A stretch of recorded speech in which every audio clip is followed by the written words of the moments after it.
Welcome to another episode of Bitcoin Magazine Live. I'm your host, Q, coming to you yet again from my mother's basement, and I am joined by my co-host, who was formerly known as Walt Disney's clone. Now he is known as P. How goes it, P? Quite well. Thank you for honoring the history of my people. We'll talk about it later, but I do appreciate it. Who are we talking to today, and what are we going to be talking about, Q? Take us through it. So we'll be kicking things off, of course, with news and notes in just a moment. And today's guest will be Adam O, also known as Denver Bitcoin on Twitter over at Upstream Data. So we'll have a fun, exciting conversation. We've had him on once before, and we're going to dive into all things mining and just the world in general. So let's kick things off and dive right into it. The story from the Twitter sphere yesterday was Michael Saylor versus the tax man. Attorney General Carl A. Racine tweeted saying, "New. Today, we're suing Michael Saylor, a billionaire tech executive who has lived in D.C., lived in the district for more than a decade, but has never paid any D.C. income taxes for tax fraud." Someone who lived in D.C. for 4 years of my life, let me tell you, D.C. is not a state, bro, but sure, you guys, I guess, can have state income taxes. This is, honestly, this is kind of comical. This will get drawn out. This will get played out. It seems that they're going to use the 183-day rule for Saylor regarding his residency from 2013 to 2019. I believe, Chris, we have pulled up the picture on here. What is the 183-day rule? It essentially says that for 6 months and 1 day out of the year, wherever you live for that amount of time in a year, that is your primary residence, and that is the state in which you have to be paying state income taxes. So my guess somewhere along the way is Michael Saylor was saying, well, my state of residency is Florida because Florida has no state income tax. Other states that have no state income tax include Wyoming, Nevada, and the great state of Tennessee. I think there are others too, but these are tax havens. I'm honestly excited to just see a series of Michael Saylor yacht party videos and pictures come out with timestamps that clearly show 183 days. The only question is, was he on international waters during any of those periods of time?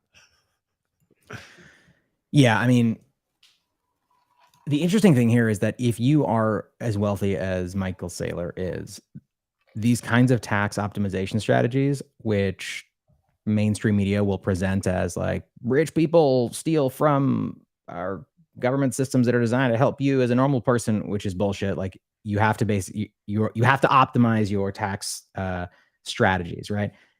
They have people whose entire job is to track exactly where they are in terms of like lat long positioning, just so that they can avoid this type of situation. So it's very hard for me to imagine that Michael Saylor is not 100% on top of this. I'm not quite sure what to make of it, to be honest. Maybe something changed. It's possible there was an oversight, but I suspect this is just more of a signaling thing for the broader community. The funniest thing of it all is these politicians will bitch when Michael Saylor or Mark Zuckerberg or Elon Musk take advantage of these, but they're the ones that wrote the rules to implement these things. So they're like, and as long as, Joe Biden, Nancy Pelosi, Elizabeth Warren, they put these laws in normally to benefit themselves. Let's be honest. You follow the incentives, I'll show you the outcomes. Basically, a lot of politicians have a house or a secondary residence in DC, and they have a primary residence wherever they are from, wherever their jurisdiction is, wherever their congressman or senator from.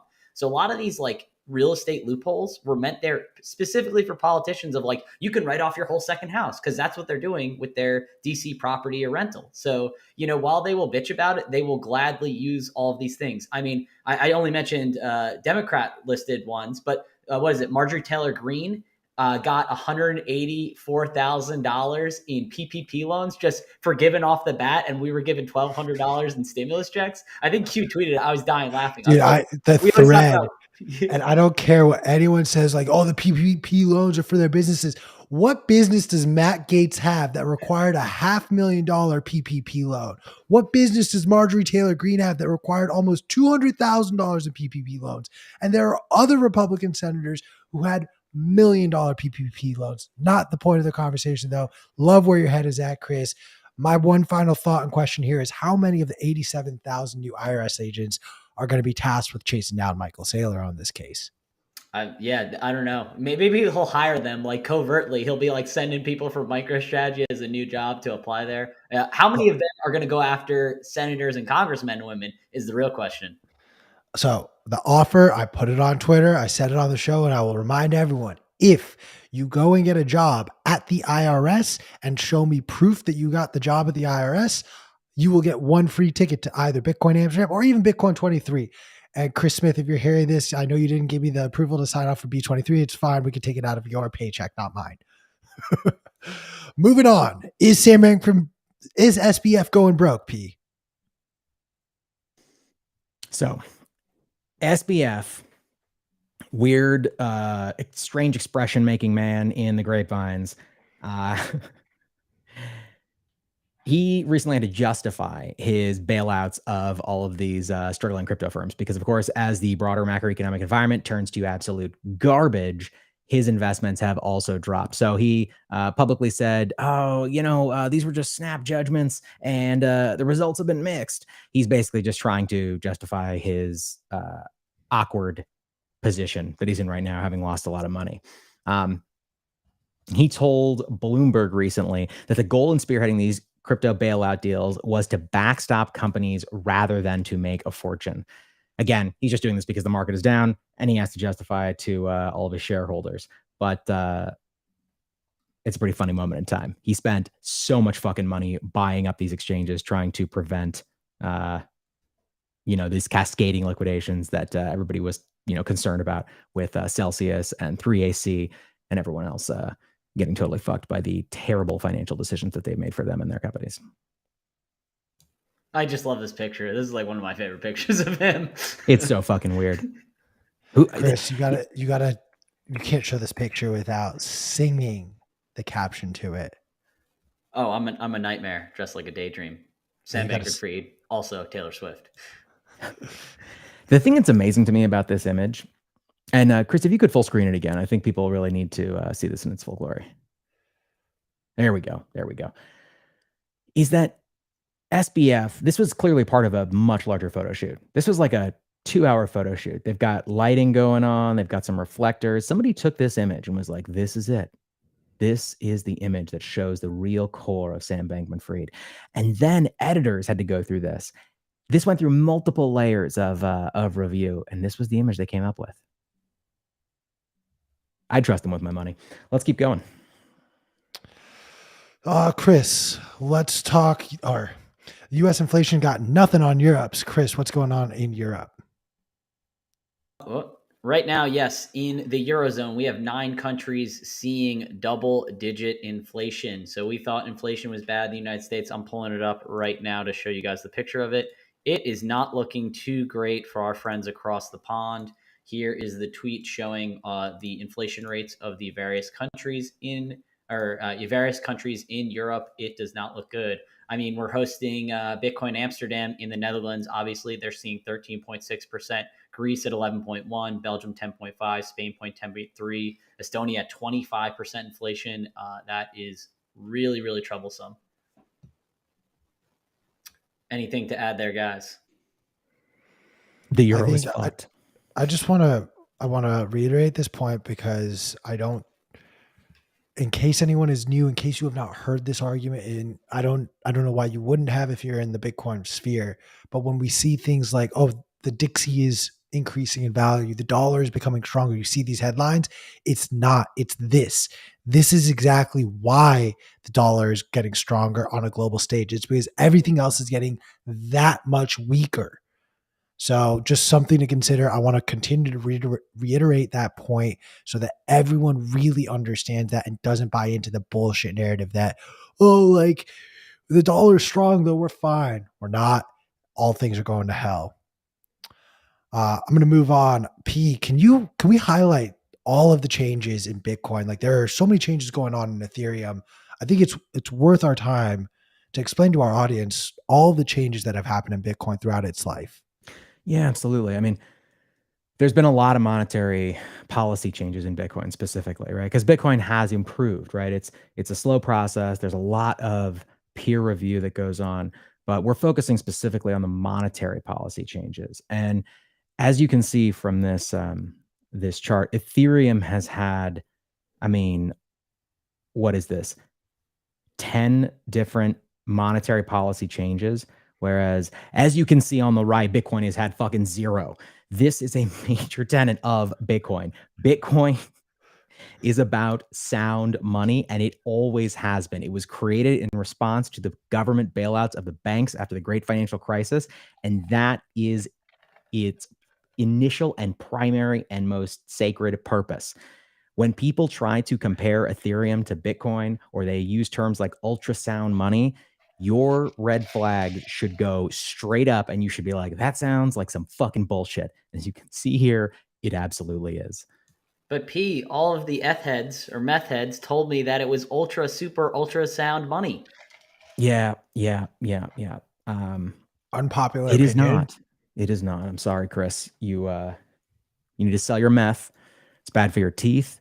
It's bad for your future. And buy Bitcoin. So unpopular opinion.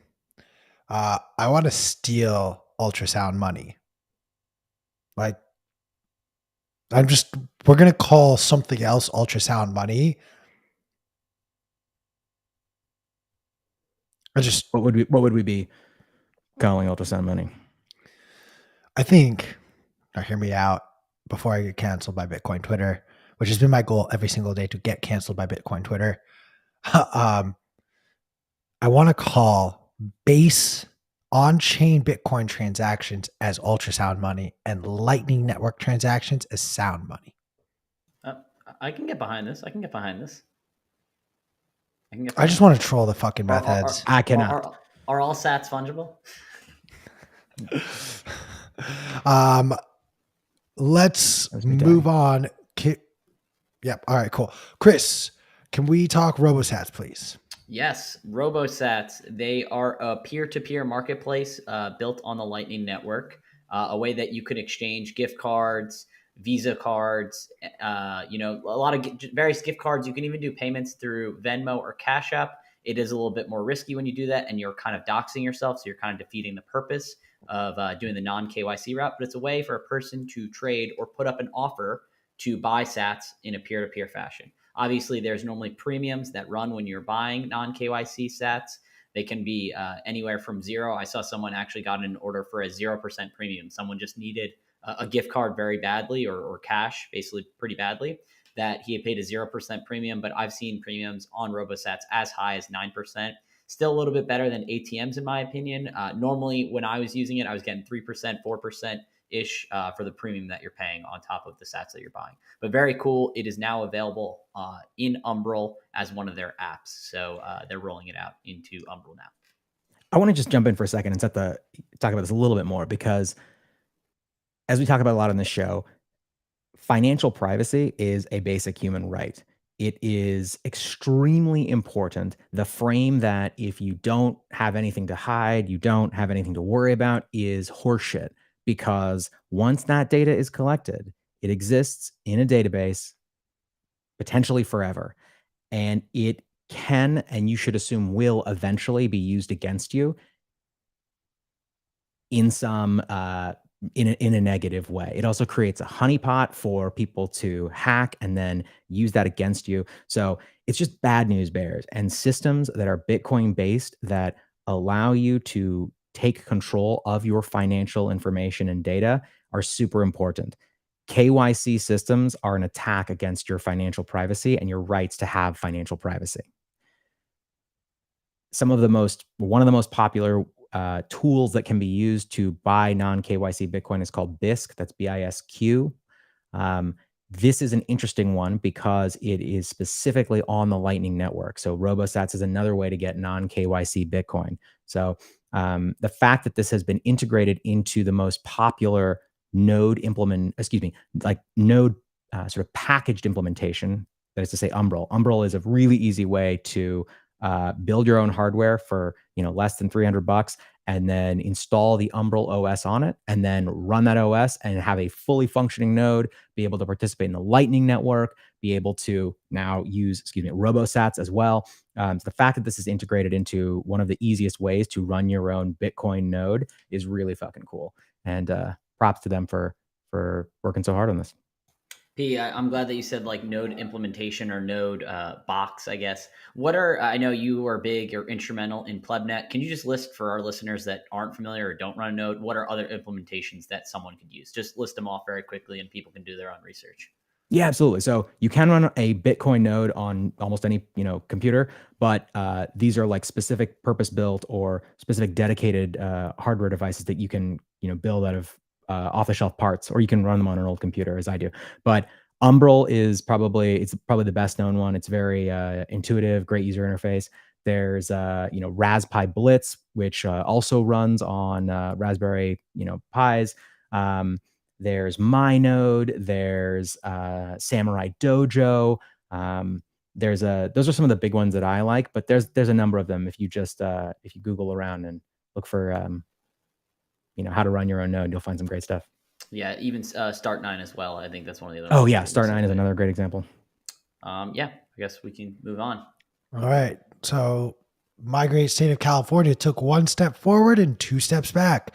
The California State Assembly passes a bill for licensing and regulating crypto firms. The bill requires digital asset exchanges and crypto companies to have a license of operation in the state of California. Timothy Grayson, Democratic state senator, said this bill will provide consumer basics but necessary protections and will promote a healthy cryptocurrency market by making it safer for everyone.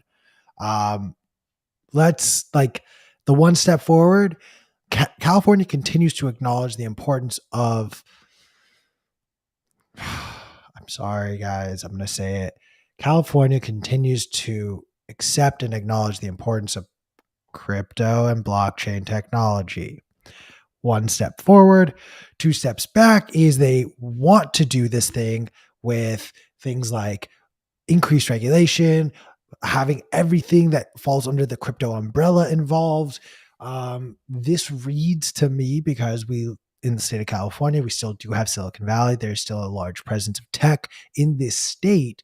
You can see how the incentives in this state, there's a lot of money coming in from a lot of these different crypto companies, and they're starting to influence some of the regulations. So that's the two steps backwards. Regulation is not what we in Bitcoin are asking for. In fact, it's far from it. Nor do we want no, it will not happen until the bottom is in when I start running a node. So these are facts. I don't make the rules. I just play by them. It is tough, however, to see, I think, legislation that continues to just be like crypto, blockchain. We want to invest in blockchain. We want to do this. It's like, no, we don't. I don't want the same old systems over and over again. Honestly, this is probably more like 4 steps backwards and like half a step forward, but it continues to enter the zeitgeist. Honestly, maybe California needs to get rug pulled. Maybe the state of California needs to meet Richard Hart. That's a meeting I would like. I'm going to put that into the ethos. Richard Hart and Gavin Newsom, you two need to meet each other. Why would that be a good idea? Because I think if Richard Hart scammed Gavin Newsom would start to like understand better that crypto is the scam, but there is still something there, and slowly but surely he will discover Bitcoin. Or another idea, Gavin Newsom, like welcome someone like Corey Clipston to your office, or like me. I don't know, like some of your residents who don't like you, but maybe could help you. I'm going to put my glasses on so you can't see how hard I'm rolling my eyes right now. They would clearly just be in cahoots. It would be like, okay, here's how we're going to steal all the money from all the people and all their children. And we're going to go back into the past. We're going to invent time travel, use crypto to take they're never going to be born. It'd be bad news. Don't Q's just getting salty that he's leaving California. He's treating her like he's jealous of an ex-girlfriend like that. I haven't broken up with her yet, but like, let me tell you, man, I already am like, she's already trying to like fuck that guy. We're like, really? No. Like that's how I feel right now. That's how I feel about my state. She's just trying to go fuck this fucking dirty guy after like all the great years that I gave her. Okay. I digress.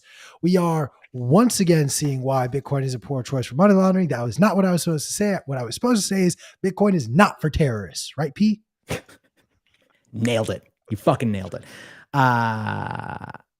The US is going after records on our favorite Binance CEO for a crypto money laundering probe.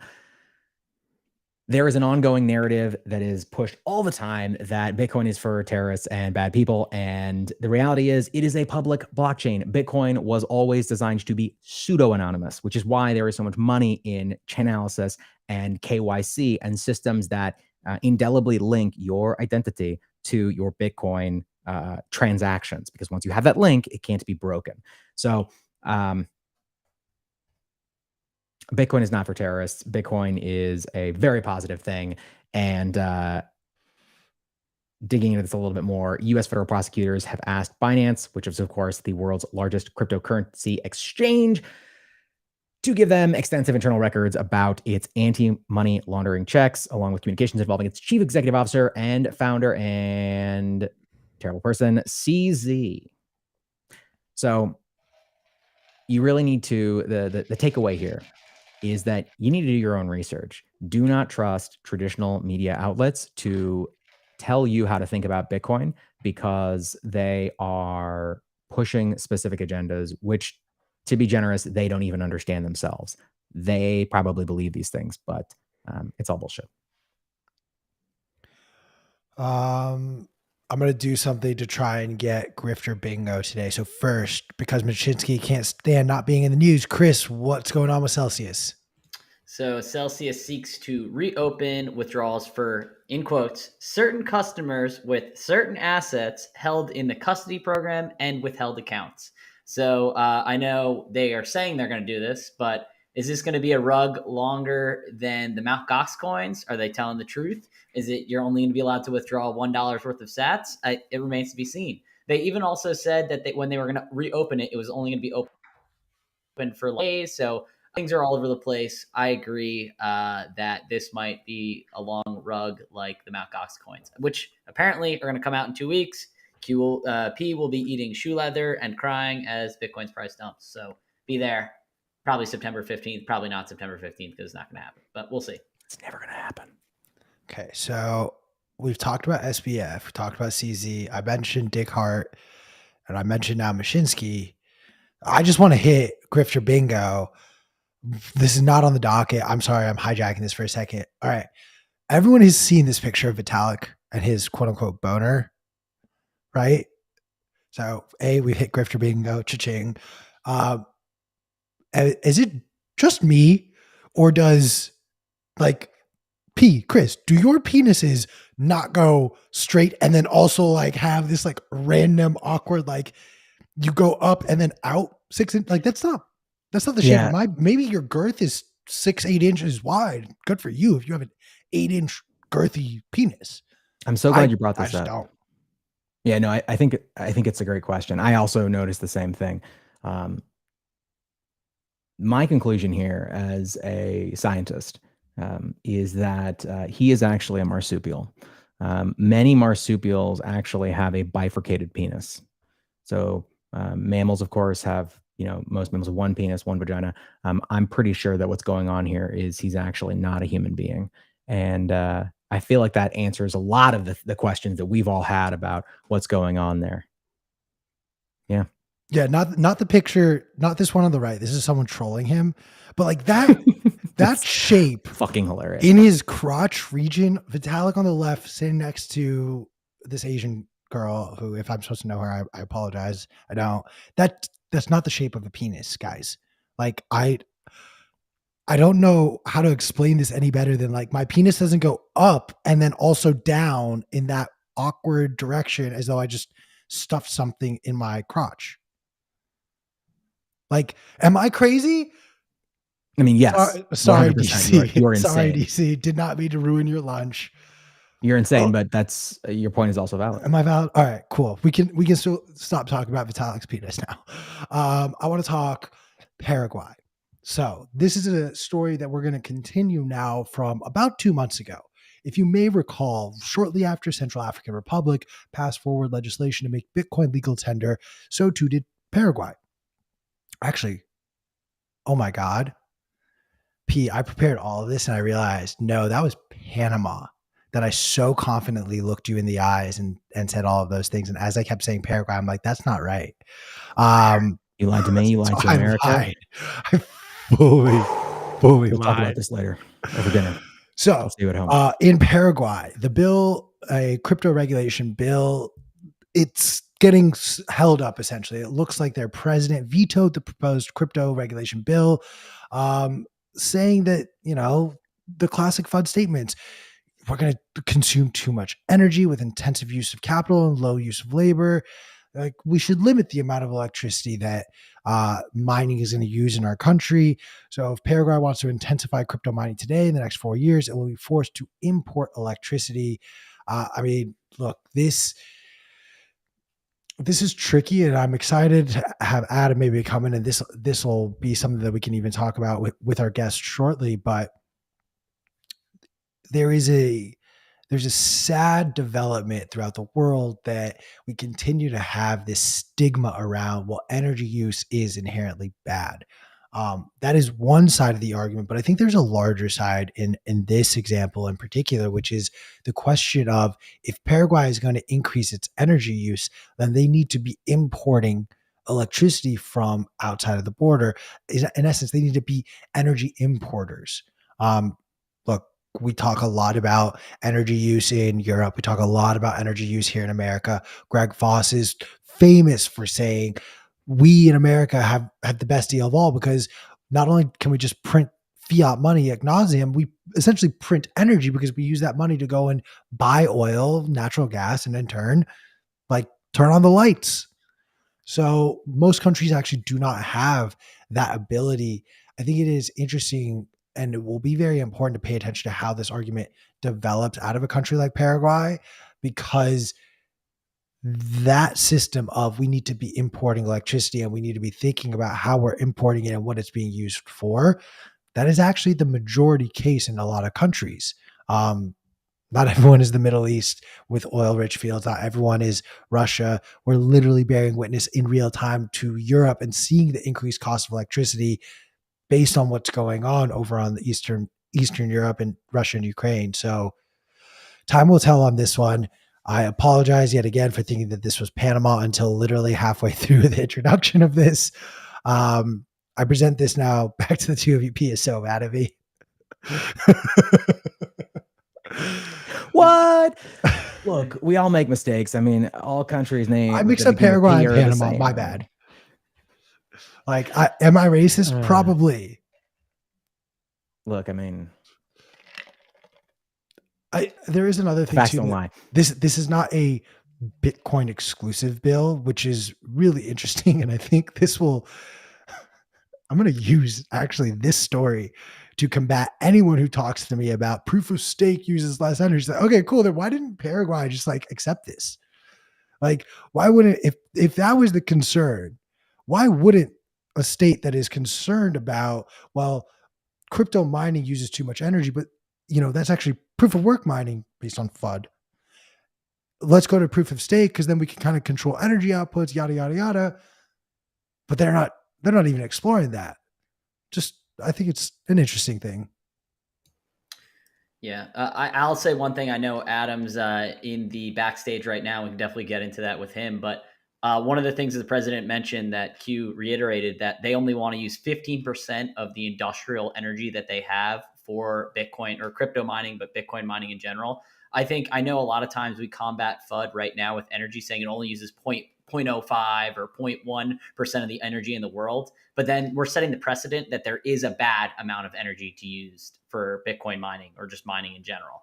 So it's like, oh, well, we only use 0.1 in 2022, but once you get to 1%, that's way too much. Or, it's kind of moralizing energy. And I will say, as long as you're not harming the environment or not harming people in order to create this energy, you can use as much of it as you want. That's just kind of the way that I talk about. I know there's a great rip in Rabbit Hole Recap with Marty, Odell, Adam O was in it, and then Jevi. It was episode 214, 215. Very good rip. It's about 3 hours, but definitely they talked about Bitcoin mining and energy use. And I pitched the question to Q, are we going to be closer to 50% of energy used for mining or closer to 0%? And Odell, I think, was the only one of the three of them that said that we're going to be closer to 50%.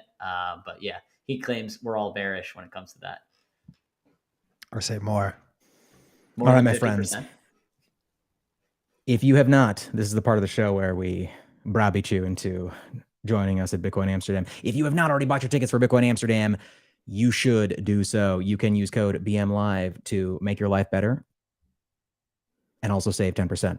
You also should check out the physical magazine, which I have banned Q from reading excerpts of because they were so disjointed. But if you prefer them, if you like those halting renditions of the incredible stories in that magazine, post now in the chat and I will ignore your comments also. I want to highlight one thing for the magazine real quickly, though. Because I'm pretty sure what I heard was P said, let's give the people what they want, a rendition of my dramatic readings. But in all seriousness, there's an awesome how-to kit in the censorship resistant magazine of just like, how to, where is it? Fuck. Essentially, like, if you know Joe Rogers, you know what he likes, and he hates the fucking state and he loves his privacy and his security. And he took some time to actually create a lot of stuff in here to help you better understand how to hate the state, like your security, and up your OPSEC. So if that's something you're interested in, check it out. I feel like you're just fucking with me. Cause like, here's how you deliver that message. You say, do you like freedom? Do you want to be able to take your personal sovereignty seriously? Well, then follow this guide. And you pull it out and you're like, and it accordions out and you're like, Joe Rogers, man of the people, created this guide to help you attain freedom. I'm literally about to, during the entire interview, go through this one page at a time until I find it. So don't you worry, people. We'll figure it out. But we'll be back after this commercial break. Roll the tape.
Thank you for sticking through that commercial break.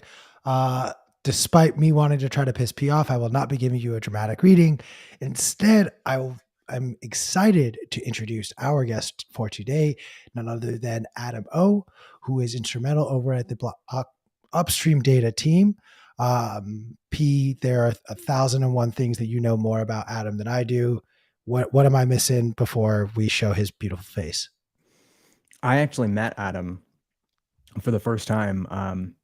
I'd been kidnapped and he crashed through a wall inside of a gigantic S19 and jumped out and beat everybody to death with the boards and then saved my life.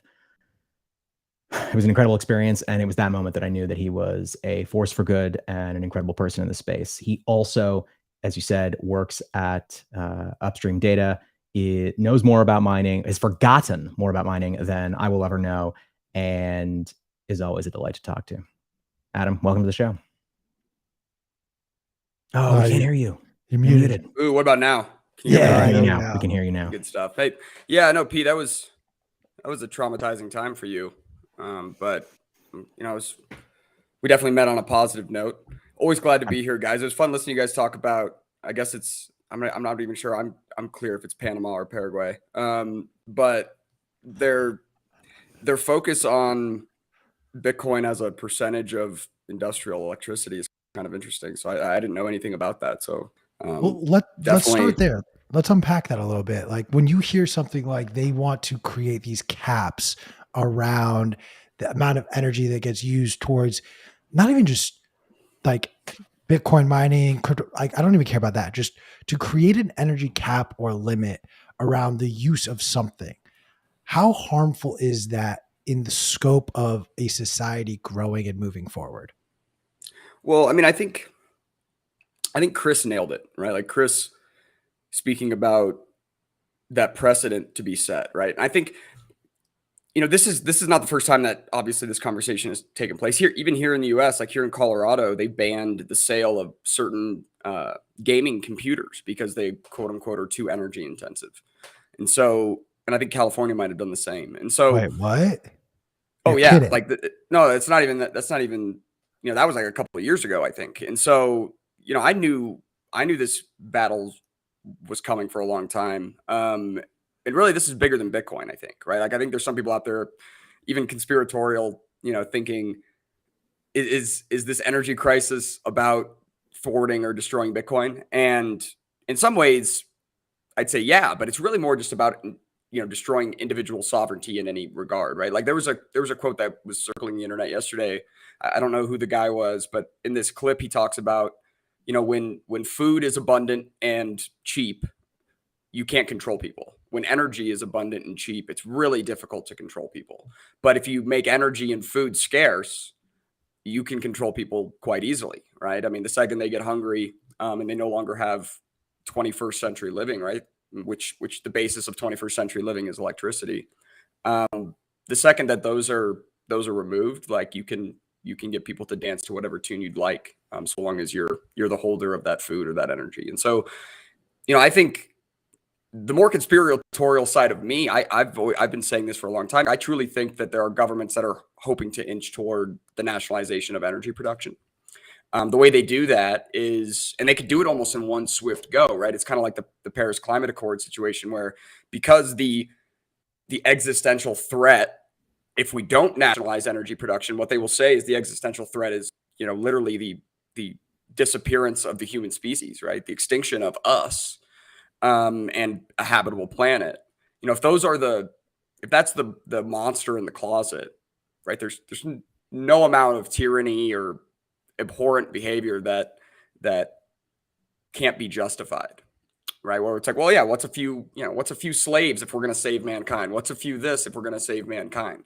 Like what's a few liberties if, it's either you live under tyranny or we're all going to die. Like it's kind of one of these insane wagers. And I think it's, it's edging toward that. The basis of that though, the kind of foundation of that, even that plane of thought is one that's flawed. And that's what Chris was talking about, is that the moralization of energy consumption. And now, energy is never really consumed. It's always kind of interesting to me that we use the language, but it's the second that we set, a nominal or a relative level where like this is bad and this is good, well, then we're begging for not only just regulation, but we're begging for like control, right? It's going to ultimately be governments trying to control how much energy Bitcoin transacts with, right? That's the other weird thing, is that Bitcoin is not consuming energy in many ways, right? Bitcoin just happens to be the only currency on earth that anyone can trade electricity for, right? So like if you just have electricity, but nobody's willing to trade with you, you could still turn that electricity into Bitcoin. It's the only, mechanism we have to really do that. Otherwise you need a counterparty. You need to give that electricity to somebody and then they give you some other type of value. But Bitcoin there's an autonomous way and it's, the means by which we produce Bitcoin fairly. And so, I think the way I look at the Bitcoin network is like as an energy demand market itself, right? Before Bitcoin, all electricity demand on Earth consisted of the human beings on Earth and what they demanded electricity for. Yes, some of it was data centers, but those were like centralized entities like Amazon or Microsoft that came together and they say, hey, like we want to set up a data center, like we demand electricity, and they deal with a power provider. Well, then Bitcoin got created, and you can almost look at it like there's the world's demand for electricity, and then there's this little thing known as Bitcoin. And Bitcoin's about like what it's like about $15 million a day is what the size of that market is. Now, the size of the global market is obviously way bigger than that. But Bitcoin is purchasing about $15 million a day of electricity. And, that's directly relative to its price and its reward system. But over time, that has gone up. And I think it's going to continue to grow, right? So there will be Bitcoin nominally will consume a lot more energy. In other words, it's possible that Bitcoin, there's more quote unquote CO2 emissions from Bitcoin mining in the future. Even though Bitcoin becomes more efficient, it might grow nominally to such a degree that even though, it went from being 10%, of a CO2 provider up to a higher percent because it's quadrupled, even though it's gained some efficiency. And so like, I think there's something to be said just about the foundational argument about, is it a bad thing? Like when I plug in my phone, I just flipped on a light. Like should I have felt inside a moral adherence to flip that light on, right? Is my flipping on of that light like a 1-to-1 relation to like a tree in the forest, like all of a sudden burning down, or, like, am I destroying the environment 1-to-1? See, that's kind of the thought that I think many would want you to have. I personally don't see it that way, right? I think that energy production and consumption is more so just a backbone of modern living. And the more abundant and the cheaper, electricity and energy is, the more human flourishing we'll find, right? It'll be cheaper to do research and development, cheaper to take risk on certain ventures. It'll be, every business will be able to operate with more predictability and with higher efficiency. And in that regard, it's a synergistic win, right? Everybody's winning when the energy demand market grows. That means that more people are being lifted into the 21st century living lifestyle, and they're able to demand energy. Plus, they can afford it, right? It means that people afford energy, and it means that producers are willing to produce at a greater scale, smaller margins. But again, back to predictability, lowers the risk, maybe lowers the reward, but it becomes an obvious backbone of every other industry. Like right now, I don't think that people feel that energy is the basis of all other industries, right? That's what we're seeing in the world today with this energy crisis is, all of a sudden energy prices go through the roof. Well, everybody that's running any kind of retail store is getting crushed, right? So all other industries are getting hit because they all use energy, and then, half of them need to ship items like physical goods. Well, all shipping rates have gone through the roof because fuel rates have gone through the roof. And so the more people that become enlightened to how important energy is, I think the better off we're going to be. And I think maybe it's going to take a lot of pain to get there. It seems so, right? It seems people are waking up. People today are thinking like, hey, maybe natural gas isn't the worst thing in the world, considering my power bill is 10x what it was last year. So, I would argue that Panama is just going down that rabbit hole. That's kind of like a WEF, the intergovernmental panel for climate change. Like they would definitely argue that we should try to minimize, that's the side they've taken. They've tried to curtail demand, they've tried to really crush any kind of energy demand rather than focus on supply and say, hey, if we want to get prices down, we could increase supply. They look at it as, they've made it so that consuming energy is a bad thing, right? They're already talking about tracking individuals, tracking on an individual basis, everyone's quote unquote carbon footprint or, energy consumption score. And to me, I just fundamentally will disagree with that. So I want to first, like I'm the guilty party here. I fucked everything up. It's Paraguay, not Panama. I'm the confusing person in the room here. So that's on me. Yeah, Paraguay, no, you're good. Like you have nothing to apologize for, Adam. I'm the idiot here. So that just need to provide that correction. I do want to ask you though, and we're touching on it a little bit. We're seeing it the narrative begin to get questioned for, I think, the first time in a long time. But just in your opinion, when did we as a society lose sight of and start to accept this idea that energy usage equals bad? And there's a growing stigma around, well, I want to do this. And then all of a sudden it's, well, there's the energy implications of that and this, that, or the other. So like you're actually hurting the environment. It's like, but like you have to sacrifice a little bit to gain a lot. And that sacrifice a little bit, I think our society has just forgotten. Ugh. I'm so angry. I'm kicking my microphone. No, I think that's a good point though. The way I think about it is like this, right? Every societal act, right? Certainly every technological advancement, but every societal act, every industrial act has some type of an environmental impact, right? Every time I exhale, you could argue there's some type of environmental impact. Is it a negative impact? Is it a positive impact? If you want to put a sidewalk through a park, like actually throw concrete on the ground like that, there's an impact there, right? So you have to weigh the risk reward. You have to weigh the cost benefit, right? Nobody's doing a cost benefit analysis. And it's just kind of seeming that the reason, to me at least, the reason there's no focus on any kind of cost benefit analysis, right? It's not like, hey, if we spend this much money and we build, LNG storage facilities so that we can have, reliable LNG infrastructure and kind of diversify our what is energizing our grid. What is the benefit to that? Well, we should be able to house a greater population while maintaining what I would consider to be like affordable power rates. We can energize or electrify manufacturing and industry, right? There's a lot of benefits to be talked about. And the negatives to be talked about would be things like, we actually have to get the raw materials, right? Typically the capital costs. And then on the environmental side, the issue that's like where we're at today is you can't really talk about a cost benefit analysis because when you get to this cost side, there's utter disagreement, right? Because there are those who claim that every molecule of carbon dioxide is sending humanity, closer and closer to extinction.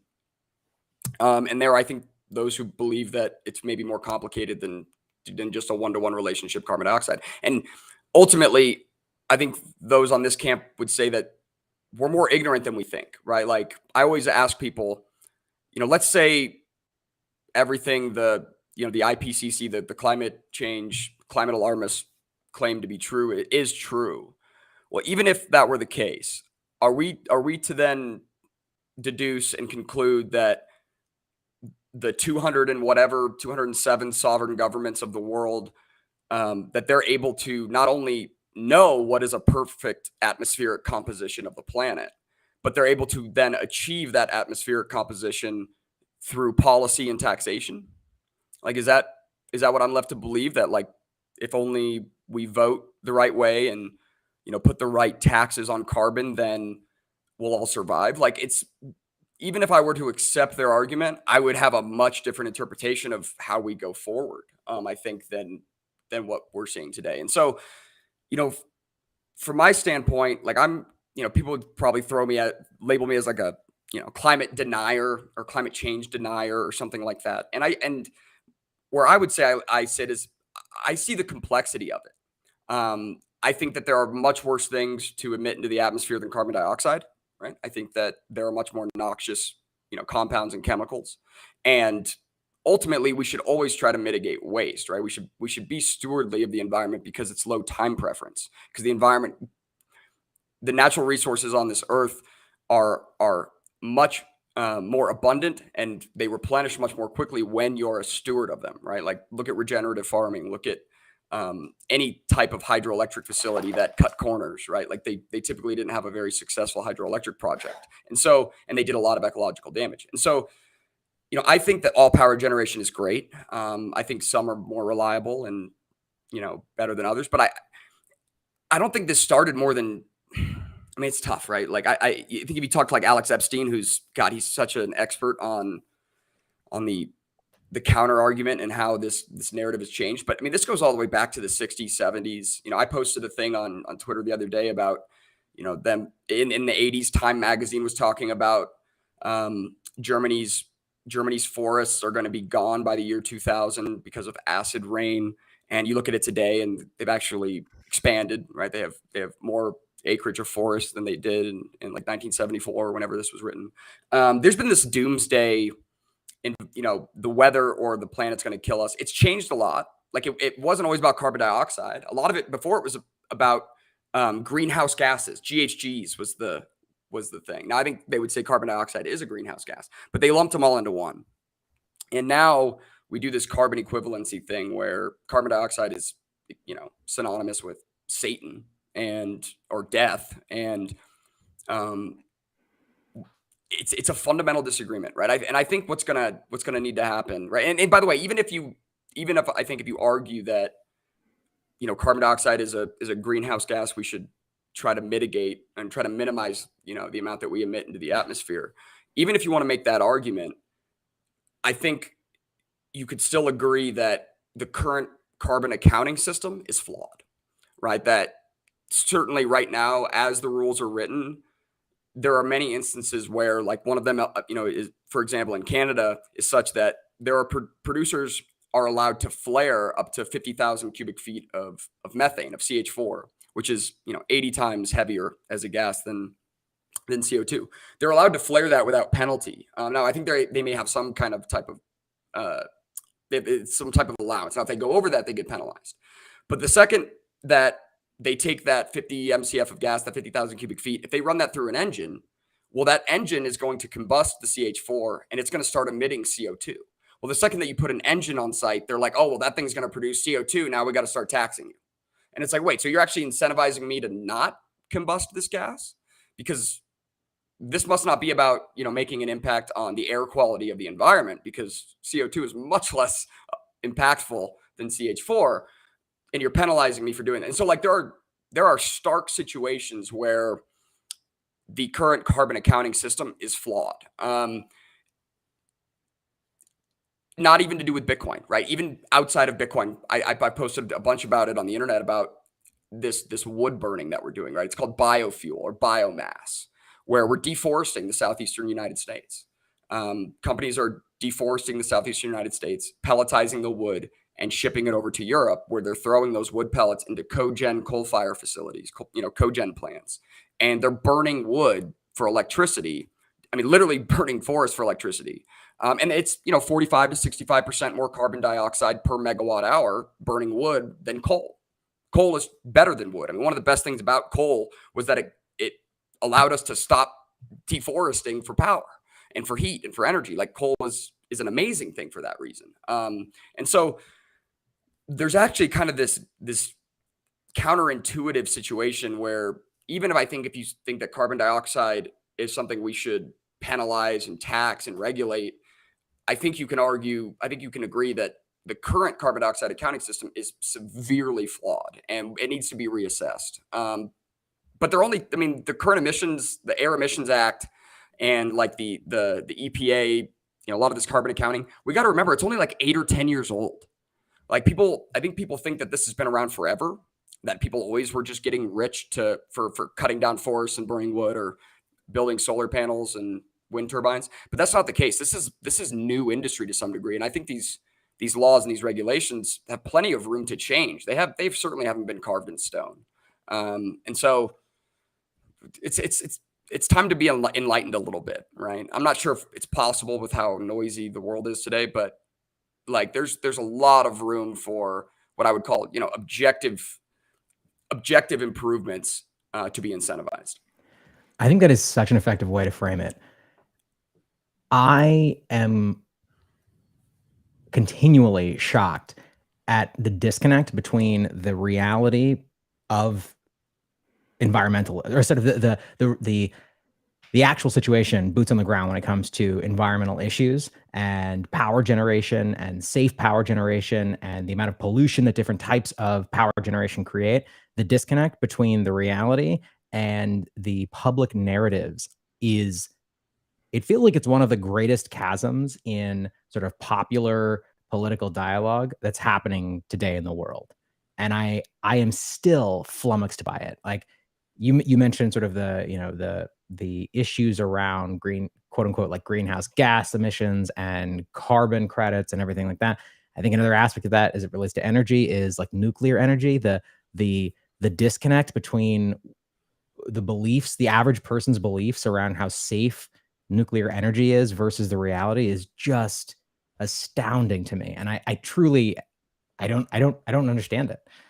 Well, I think it's comparable to the internet, right? Like, how so? What percentage of the population understands like TCP/IP?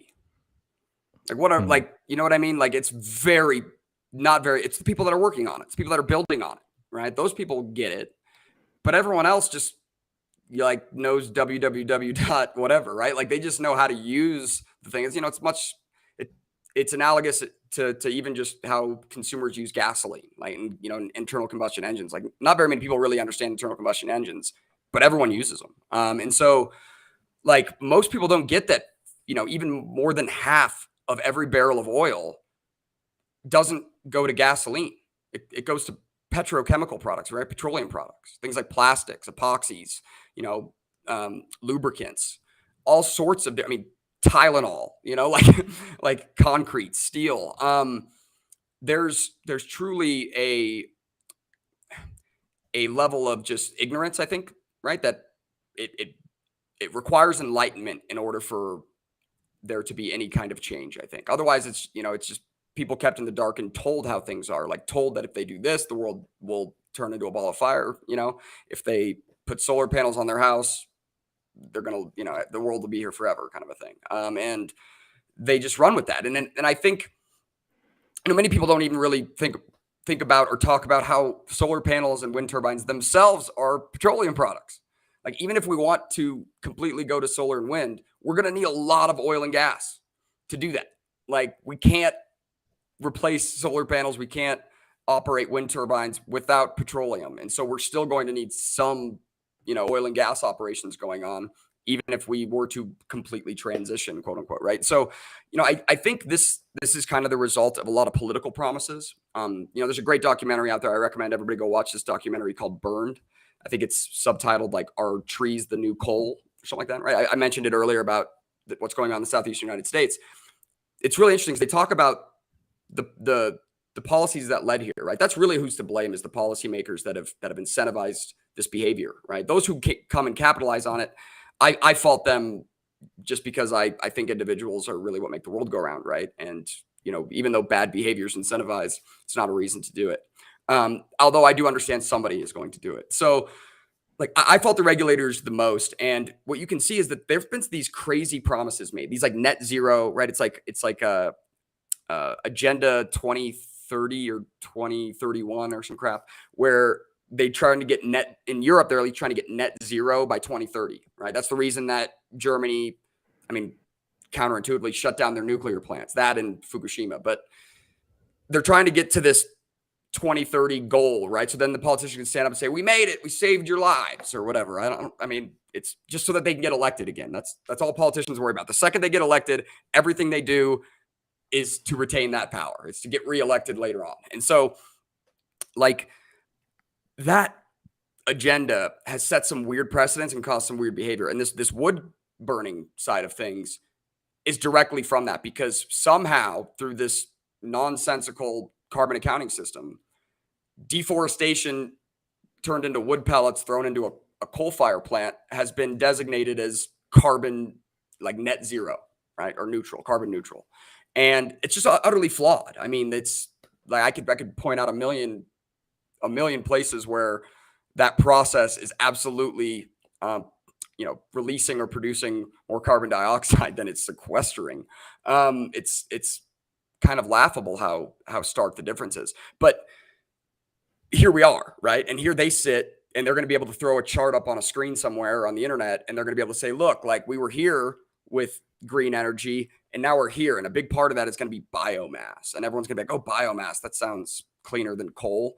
But it's not. It's forests, right? It's wood. And they're clear cutting them. And so, I think, if they're going to do that, we ought to burn hemp, right? At least it replenishes every like 100 days, right? A tree takes a decade to grow, 2 decades. Like at least let's use a regenerative fuel, for God's sakes. Paper companies will never let that happen.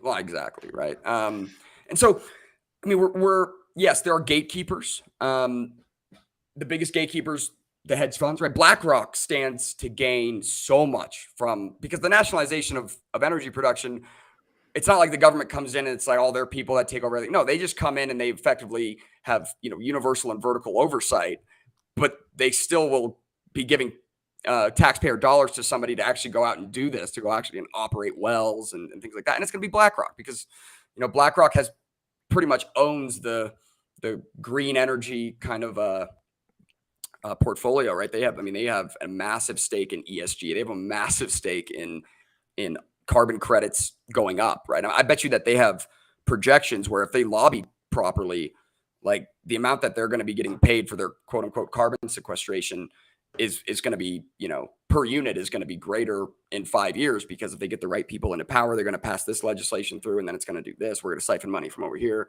And, next thing you know, the stocks are going to go up and they're going to get richer and richer, right? More powerful than they were yesterday. And if that's a really hard thing to stop, the only way you can stop a force like that, right? A force with seemingly unlimited resources and, a force that can bribe and own all the mainstream microphones, is you truly need enlightenment, right? You need to educate people as to why this message you're about to hear is bullshit ultimately, right? And they need to understand that thoroughly. Otherwise, they're just believing your propaganda over this person's propaganda. And that's not success, and that's not sustainable. What's sustainable is people actually becoming enlightened into, hey, how does electricity get to my house, right? How are people lifted out of poverty? What is the actual impact of producing solar infrastructure, batteries? I mean, batteries, we could talk about, gosh, the social costs to mining lithium and nickel, the slave labor, right? There's a lot of things that could be counterbalance this kind of idea that green energy is just like rainbows and unicorns shitting glitter. Like it's there are many different types of energy. Energy is really hard to rig. It's really hard to beat these kind of thermodynamic laws we've seen as we've in the industrial age. And I think all energy has its place. Wind is a little tough, but I think all energy production has its place, and we should leverage all of it, right, equally. I think we should, whatever makes the most sense for any given situation, and that usually means multiple types of energy inputs,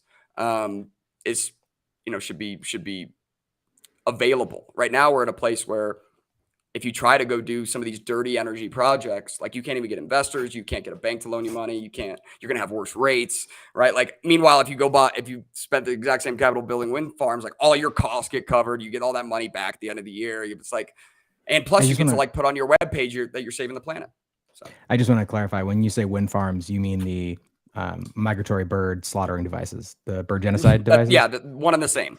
Got it. The ones that are making eagles go extinct up in Oregon. Guys, yeah, but you know what? Wait. Time out. No, Pete. But do we not want to get these spy vehicles that are just birds off of the? The FBI pigeons. The FBI pigeons. Like it's guys, this has been disproven. Birds are in fact real, but everyone knows that eagles use coal. And so I feel like this is big coal investing in wind farms in order to kill the largest contributor to the anti-wind farm movement. Well, and listen, I mean, this is about the end of the human species. I mean, what's a few eagles? Yeah, I think. Well, Adam, wait. Adam, are you saying you value an eagle's life more than a human's life? No, I'm saying less. That's what I'm saying. He's saying the opposite. I'm saying the opposite, right? I'm saying, that's where this slope gets slippery, where it's like, well, so what if we destroy a few industries? We got to save the planet. Like this, it's insanity. Now somebody had, I didn't catch their name, but somebody was talking about nuclear in the chat, right? And you guys have mentioned it too. And nuclear's awesome. I don't have an insane understanding of the there it is. I don't have an insane understanding of the some of the physics behind cold fusion and things. I have some questions that, some concerns of my own about nuclear. But ultimately, when it comes to really, densely populated areas, nuclear is phenomenal. But you really can't have economic and widespread nuclear, again, without a very robust and abundant oil and gas industry, right? Because again, all of the materials, all of the building, all the infrastructure is going to be a product of petroleum to many degrees, right? And the cheaper that is to construct, the better and the investment is into nuclear. And not to mention, the uranium and whatever else crazy compound or crazy elements you need. Like there's a lot of oil and gas. There's a lot of oil and gas required to mine the earth, right? To actually break earth and like find nickel and, elements is like that's a purely diesel game. Like there's nobody's running electric bulldozers or anything. And so like we need a robust mining industry. And to have a robust mining industry, you need a robust oil and gas industry. You need economic fuel. And so like all of this bleeds down from oil and gas. All of this bleeds down from the lifeblood of the modern era, which is, petroleum. Yeah. I mean, I think we should change the frame to like dinosaurs died in order to give you the future we live in. And well, see, I don't even know if that's true, P. Like that's where I'm at. Like I don't like that's the other thing. Is like we have this idea that takes like millions and millions of years for oil and natural gas, hydrocarbons to form. I don't think that's true. I mean, we have very little direct study of this exact phenomenon. Part of the issue is that if it takes more than 200 years, it's like impossible to study. But there are many that claim, like I'm reading a book right now. It's called I think it's called like the Hot Biosphere or something like that. It's about from a guy who specifically wanted to address this topic, where he said, listen, I think that, hydrocarbons, oil and gas form a lot quicker. And one of the reasons for his hypothesis was that there was a comet, some type of, asteroid that had hit Earth, and it wasn't very big. But it had hit Earth, like a couple hundred years ago, based upon the dating of it. And they started to see hydrocarbon formation, right? And this thing had only been there for like 400 years or something. And so it was like, well, that kind of, that casts doubt on what we think we understand. And like the majority of oil and gas is plant matter, right? It's like the Permian Basin down in Texas, right? If you talk to a geologist, I've done this in oil and gas, by the way. Geologists are some of the coolest people out there. They tell you that like the United States had like a river running through it, right? Through the middle of it. And the mouth of that river was down in Texas. And it was almost like two massive islands, United States. And the mouth of any river, as anyone would know, like that's where all of, the dead animals, all of the dead plants, all of it just kind of funnels and then it ends up sitting, right? Like if you look at the mouth of the Amazon River, like the water is so mineral rich and there's tons of carbon-based, plant matter and life forms that are accumulated there. Well, then you pass, hundreds and thousands of years, and that gets buried, and there's immense amounts of pressure. So really, if you really think about oil, like oil is solar power from 500, 1,000 years ago, where plants grew from the sun, then they died, and then tons of pressure and, time, and you've got oil and natural gas, right? You've got hydrocarbons. And so like the earth itself is a battery, right? Where energy gets stored here on earth. And then we tap into it. So, you're right. There's a whole different frame to like, that's the thing that's what I mean by enlightenment, is that people have to think about energy differently. So Adam, then they'll see how Bitcoin is amazing. Right. You're starting to go down the path that I want to explore with you, because like, to be honest, and I can literally like grab it from right here, Alex Epstein's book, who you mentioned, who we've had on the show, like this changed a lot of my perspective around just energy and the future of energy. Look, I live in a city that has some of the most beautiful sunsets in the world. And I'm not naive to the fact that that is due in large part because of an immense amount of pollution that goes on in this city. I understand and I can see firsthand some of the effects of just human deterioration of our lands. I don't necessarily buy fully into this scope of everyone stop burning oil, everyone stop using electricity. I very much buy into the philosophy of there is a direct correlation between energy use and the continued advancement of our societies that truly shows the more energy we use, the further forward our societies have pushed forward and grown. My one caveat, and this is like, I'm going to start here, but there is a larger point I'm trying to get to. I would hate to be wrong, because being wrong about this means that things like my snowboarding trips during the winter season are gone forever. And let me tell you, in 20 years, if I can't go snowboarding, there's going to be hell to fucking pay. Like, someone's head is going to be on a stake in front of my giant castle because I couldn't go snowboarding that season. I think there is a commonality between the people who want to see green energy pushed forward and the people who want to see energy use not demonized.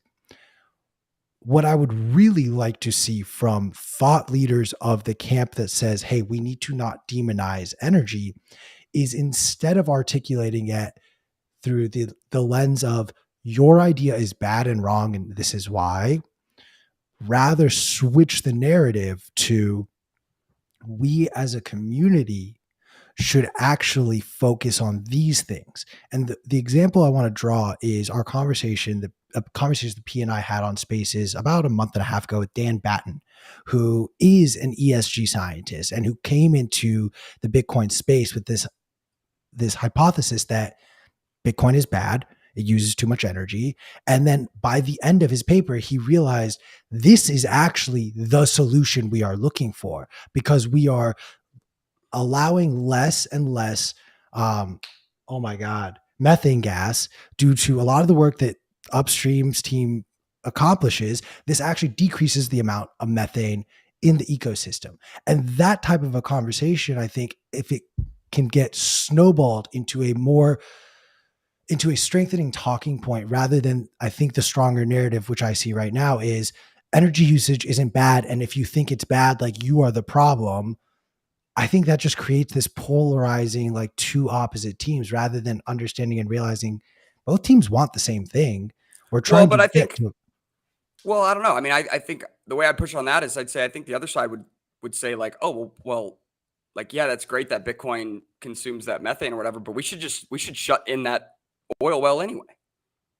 Right. So there shouldn't even be any gas coming out of there. We should just shut down the entire industry. We should abolish fossil fuels. Right. There's a lot of fossil fuel abolitionists from that ESG camp that I think, right, they would say, like, okay, Bitcoin's like a Band-Aid on a problem that they want to actually solve, which is to eradicate. And so you're right. I mean, I hear what you're saying too. And I think you touched on something important, right? The idea of there not being like snow, right? For you to go snowboard on. There's kind of a Pascal's wager there. Ironically, somebody mentioned this in a comment of something I tweeted. I saw it in passing, but it's kind of a hilarious thought, right? I don't know if anybody's familiar with Pascal's wager, but Pascal's wager is the concept of, like, if I don't believe in God, and he ends up being true, right? There ends up being a God, like, there's infinite downside. But if I believe in a God and he ends up not being true, like, it's all the same anyway, right? So, like, it's one of those things, right? Where in this regard, it's, well, if we, take all these steps to change the weather, change the climate, change the atmospheric composition, and we were wrong, well, then no harm, no foul. But if we don't do it, then we're all dead. And so there, it's like infinite risk. I think that's to the advantage of those who want to keep this going. And that's really because there actually is harm and foul, right? I would argue that there's plenty of damage done through ESG, regulation. I mean, like, right now we're deforesting the southeastern United States. What ESG scientist wants to argue that that's a good thing, that that's better than coal? I feel like any honest, physicist would say coal is a better fuel than burning our forests, right? Mainly because the only carbon sink we have is plant life. And the best of that, right? Some of the most, intensive carbon sequestration life is forests. we're removing those at the same time that we're then, using them for electricity when they're less energy dense than coal. And so that's where I would say it falls. It's tough, right? It's tough because here's the thing. I've ventured into that camp, right? I didn't just like come across these ideas and like immediately start disagreeing with, the climate alarmists, right? I mean, I assess this, and I've approached those who disagree with me in many different ways. And what I found is there are a few things that they won't even venture to talk about, right? I mean, one of them being that the infrastructure itself is made out of petroleum. That's something that's tough for them to talk about. But the second is ultimately, is consuming energy a bad thing? Is it destroying our planet? Like, are we all going to die? And because if that's the case, then they're like depopulationists, right? Like they want society to kind of degrade back to a, medieval type form of living where we're burning wood. Like, I mean, you look at electric cars and stuff, like that's an external combustion engine, right? So that's a technological step backward, because external combustion is always going to be less efficient. It's just the fact of the matter. And so I don't know. It's tough. I mean, I disagree that. I mean, I hear what you're saying. It's just that I think they're more extreme than you give them credit for, right? They're like the version you said is like, oh well, you just want to like make sure that we don't melt the snow. Like they're more extreme than that. Like I think you're absolutely right. No. I am the sane one. I am the sane version of a climate activist who agrees that there are two separate issues at hand. There is one where I don't buy into the narrative. I buy into more of, I think, your camp, which is energy consumption is actually a good thing. It needs to be destigmatized, and we need to look at it as this is the source in which our society and humanity pushes forward and grows. They have been intertwined, and that I want to find that separation. But to your point that, some of these climate activists believe that let's just be done with fossil fuels. Like, I still am in the camp that says eventually one day there is a likelihood that we do not need fossil fuels because there is a cheaper source of energy. Now, whether that cost to obtain that cheaper source of energy has a greater cost to our planet or we're using greater resources, that still remains to be seen. Or I'm going to hyperbolize and play into a little bit of FUD for sake of argument and conversation here, or even some of this may be dangerous to humans or civilizations because you introduce an excessive amount of nuclear reactors, or in P's fantasy, every single car has its own nuclear reactor. So whenever you're driving in LA, like there'll be at least 8 different nuclear explosions a day because of how many car accidents there are. So there is a balance. There is, I think, a balance. And unfortunately, I think the climate narrative and conversation has gotten co-opted by so many of these people who would rather see Europe freeze and citizens die because, to your point, they would rather see the population decrease in an intermediate term, at least, for the sake of their beliefs powering through. Yeah, that we're a parasite. Right, that humans are kind of a parasite on this planet. Absolutely, we 100% are. We use. Yeah, I don't know if we are. Resource. I mean, we're of this planet too. I think. I mean, unless we're aliens, but I don't know. I fall in the camp of Adam and Eve were from Mars, and the civilization we had on Mars was dying. They were sent here to restart a civilization. That camp. You fall in that camp. I'm that camp. So we are actually aliens. Like, there's only two camps. Camp. I forgot. But there are only 2 camps, right? There's Q's camp, and then there's Mars, Adam, and Eve. Team, or you're not.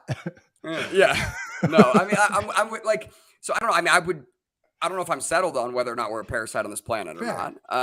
But like, the doomsday kind of thing. I mean, maybe call me like a pessimist here, but like, if it's truly, if we're at a point where, carbon dioxide into the atmosphere is going to cause us all to die,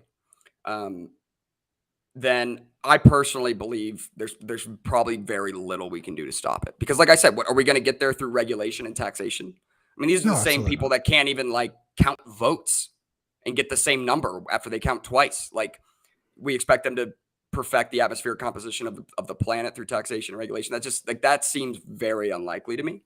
And so I don't know about how much I can justify certain, costs to try to prevent something that I think is kind of like a boogeyman in the closet, right? Like it seems to me, nobody can really define what that's going to be, right? They always just say the future, right? Like it's like back in the 70s, it was the year 2000. And then Al Gore, it was all 2012. Like we weren't going to have any ice in the Arctic by 2012. The end of summer 2012, he said there was going to be no ice, right? Not the case, obviously. We still have ice in the Arctic today, a decade later. And so every time they set some type of, timeline to this, they're so wrong. And there's no accountability. There's no cost to them being wrong, because then it's just like, oh, well, thank God we told some people it probably helped prolong the inevitable or whatever. What I do know is on the other side of the coin is that if we were to embrace and champion all types of energy production, power generation, if we could actually get to a place where energy is abundant and economic enough, something I've talked about before, I think Bitcoin will solve the global problem of clean drinking water. That is, if we don't taint our water, before that, right? That's if we don't taint it with chemicals that we can't get out, because we'll be able to desalinate ocean water, right? I mean, we can already desalinate. Yeah, we can already desalinate ocean water. It's just so energy intensive and costly. Adam, did you break into my house and steal my notebook? Probably. I mean, that's you asshole. I know, but like, asshole. I mean, I saw this early on with Bitcoin because I saw Bitcoin, again, as just an energy demand market. So what Bitcoin is going to do is incentivize humanity to produce more energy than it would have otherwise. So I already see Bitcoin as something that helps us, helps get there, helps supplement championing energy production and focusing, the more people that are going into being, electrical engineers, petroleum engineers, power production engineers, the better, right? I think that's where we will see true quality of life enhancement is from. I mean, could you imagine what the world would be like if a gallon of gas was like 5 cents and a kilowatt hour was almost like free? Right? Like think about that world. Like what does that look like? Right? Like what do the costs of goods look like? Right? Because part of the reason that like a bag of dog food at the store is, $30. That's crazy, dude. I've never even thought about it that way. The cost to get there. No. Yeah. Like, I mean, what happened? The same thing's happening. Energy goes up, prices of everything go up because it takes more to manufacture it. It takes more to ship it to where it needs to go, blah, blah, blah. Well, the opposite is true also, right? All of a sudden, energy prices go way down. Well, people start going, hey, shit, like we could undercut our competitors and we could offer this at this price because, our margins have grown and maybe we'll sell this many more. So we trim our margin by 20%. We grow our market by 27%. We just saw a 7% net growth in our business. They will absolutely take advantage of that. And so the world's a beautiful place when energy is free and abundant or cheap and abundant. If we do end up competition for energy. Well, this is my real zoomed out kind of advancement that Bitcoin will incentivize, right?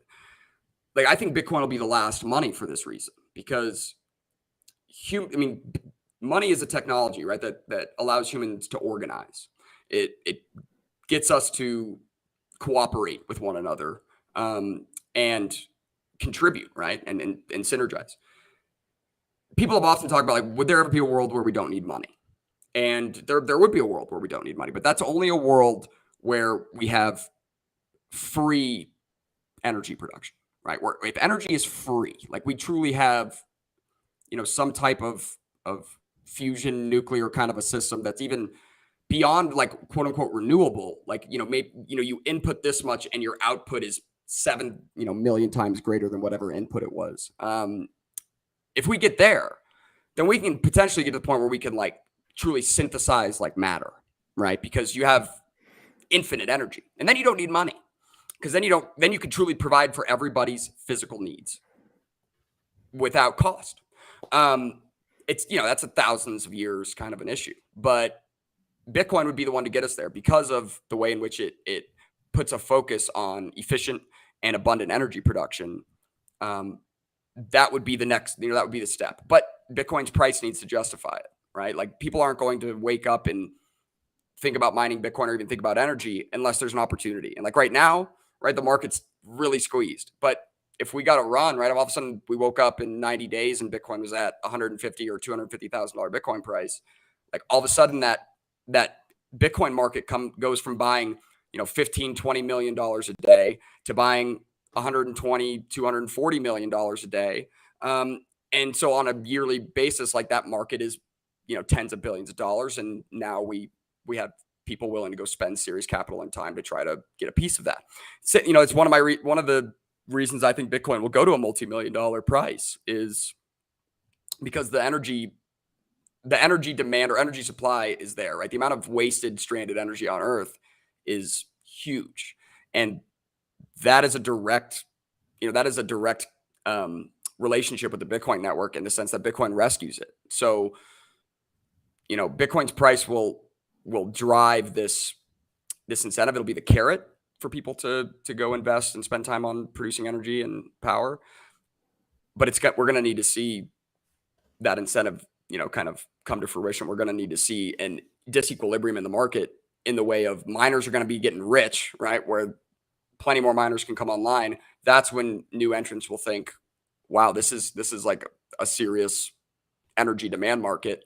Every time we build energy infrastructure anywhere, we need to account for this, right? Any waste we have, we should account for this because now it makes sense to.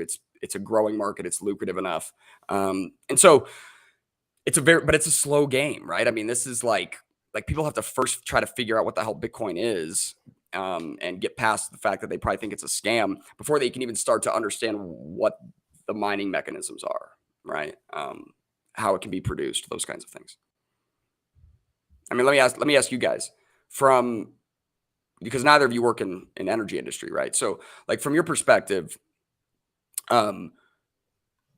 what is the worst or the most environmentally impactful aspect in your mind about producing oil and gas? Like what comes to mind when you think about oil and gas, or like, what pollution maybe comes from that? Like, I wonder what images are in people's mind. What do they think about? Because I think that everyone's. I mean, I've asked a few people this, and the answers differ insanely. So I'm curious to hear, like, how have you thought about this, and then how has it changed since, knowing about Bitcoin and kind of the things that Upstream Data is doing, what we're doing with mitigating flares and things like that. Like, where do you see waste? What do you think the bad thing about oil and gas is as far as the climate alarmists are concerned? You want me to go first, Q? Mm-hmm. Yeah, I think that my understanding of the oil and gas industry has obviously changed dramatically over the years, especially with the introduction of Bitcoin. So today, I think of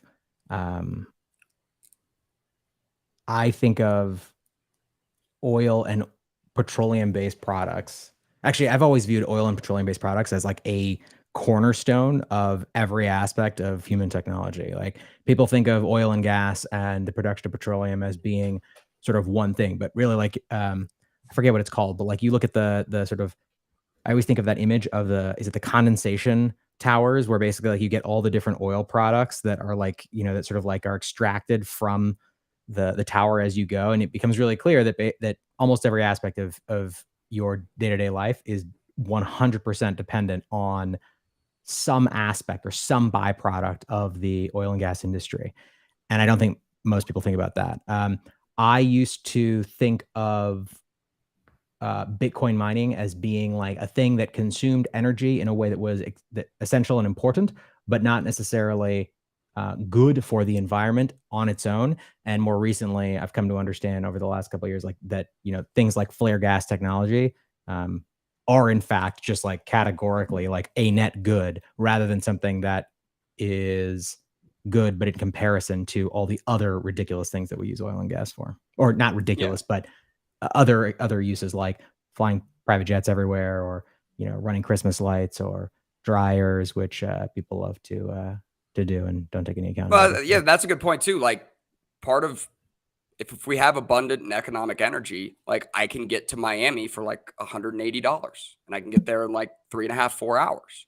Like, that's purely a result of a thriving, robust energy industry. Like, it's worth talking about. What about you, Q? Oh, I will echo P in saying that Bitcoin has helped me, I think, learn a lot more just about the general energy infrastructure, how we use it, how literally I'm hard pressed to find anything in this room right now that energy or that oil, especially in fossil fuels, did not have a role in helping to create or at least get this product to me. One of the things that I've loved learning about, for example, is like the work of upstream is like my first talking point to every single climate change person, because it's like, did you Yeah, me know too. this is just like, most people don't even realize that we were just flaring methane gas. Like my little cousin who just graduated from the University of Utah, like I had to explain this. He was like, wait, like that was just no way that's the thing. I was like, no, this is just the system that was in place. And people figured out a different way to utilize that stranded energy.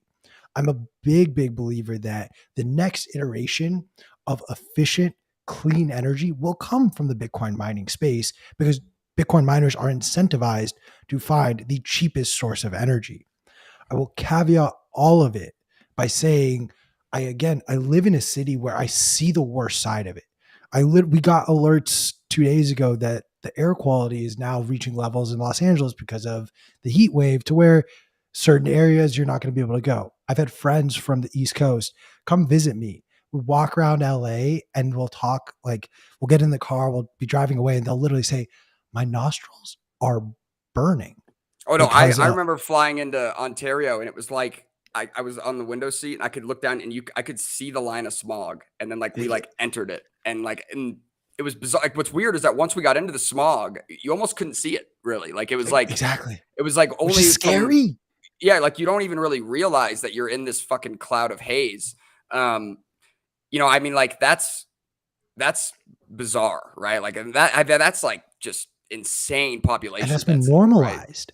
That's been like same thing with like normalized. Shanghai. Yeah, same thing with a lot of the cities in China. Like I mean, I think about that. I think about that as well, right? I think oil spills in the ocean, right, are like, so that's the other thing I wanted to like touch on. That's fucking terrible, right? Like I mean, I'm not gonna sit here and justify such a thing. Like it's absolutely one. It should be ultimately preventable, right? That being said, like nobody else is treating the oceans very well anyway, right? Like there's a lot of places where we need to start talking about how we treat our water sources. And like, I mean, the trash island kind of a thing out in the ocean, like it's apparently the size of Texas. Oh dude, don't even get me started on Garbage Island. Yeah, Garbage Island. I love the Family Guy episode about that, where they go there and there's like just people living there and they love it because dude, there's a Family Guy episode on it. Responsibilities. I now know what I'm getting. Stewie and Brian go to Garbage Island. It's a lot of fun. And yeah, they have to spend like 20 minutes trying to catch the people that have been in Garbage Island for like 15 years. They're trying to catch them up with like modern day, like what's going on in the world. And none of the people on the island believe them, because they're like, okay, so like, and then like they end up getting on like the Kardashians' whole like life story. And like none of the people on the island believe that the Kardashians are like that this is where they are today. And so anyway, can I tell you guys a really stupid thing that I've started doing that I've not yet been pulled over? I wish you would. So I got into this discussion. So I live with my parents. They live in a nicer suburb of Los Angeles. Specifically, the part of the suburb they live in, there are no street lights, actually. It's all stop signs. And I started telling my dad how, especially between the hours of like 8 p.m. and 8 a.m., I do not stop at a stop sign. And my rash, I do not. Oh, I do not. What the fuck? I don't blast through it. Yeah, that is fucked up, dude. So how are you alive? Look, no. Hang on, time out. I will literally point out, there's 1, 2, 3 stop signs in a row that lead up to my parents' house that I will just, I do not care. The of the stop sign.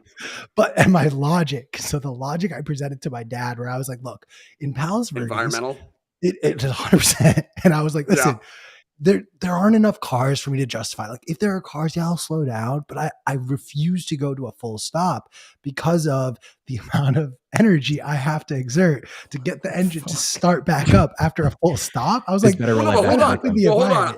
I mean, I will give you some props here, because this is where we need to really start thinking about, and this is where I kind of wanted to go by asking you guys that question, was what Bitcoin really started to highlight for me in the energy production space. Now, I mean, I was in oil and gas only briefly before I found Bitcoin, but and these ideas came at me really fast. And I became an advocate of oil and gas really quickly. I started to see how it powered the world, right? But Bitcoin highlighted how much waste there is, right? How much we waste in the entire energy stack, right? From the outlet in your wall to wherever it was combusted to generate the power.